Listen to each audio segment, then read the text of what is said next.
नमस्कार दोस्तों। हमारी आज की कहानी है स्नेहिल भाव। अपनी बहू पूजा के मीठे स्वभाव पर मुग्ध होकर तथा उसके गुणों पर रीझ कर अक्सर उसकी सास उससे कहती, तुम मुझे हर जन्म में बहू के रूप में मिलो।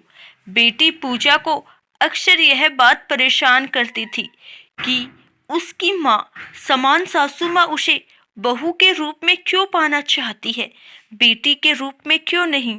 वह उनकी देखभाल, प्यार, सम्मान बिल्कुल अपनी जन्म देने वाली माँ सम्मान करती है, तो फिर एक बेटी तो माँ के दिल के ज्यादा करीब होती है।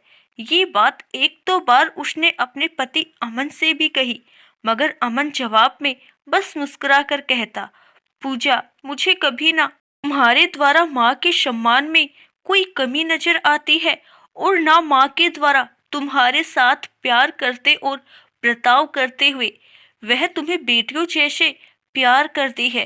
ये सत्य है। मगर पूजा अमन की बातों से संतुष्ट नहीं होती।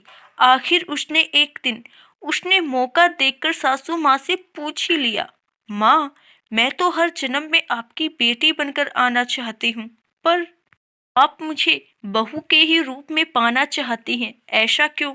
बेटियां तो होश संभालते ही विदा होकर दूसरे घर चली जाती हैं और बहू बहू सदा के लिए साथ निभाती है, इसी घर में रहती है अपनी माँ के साथ। इसीलिए समझ गई मेरी प्यारी सी पगली बेटी, मम्मी जी लाड से बोली तो पूजा की आंखें भी स्नेहिल भाव को देखकर भीग गई।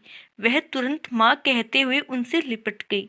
आशा करती हूँ दोस्तों आपको हमारी आज की कहानी जरूर पसंद आई होगी। धन्यवाद।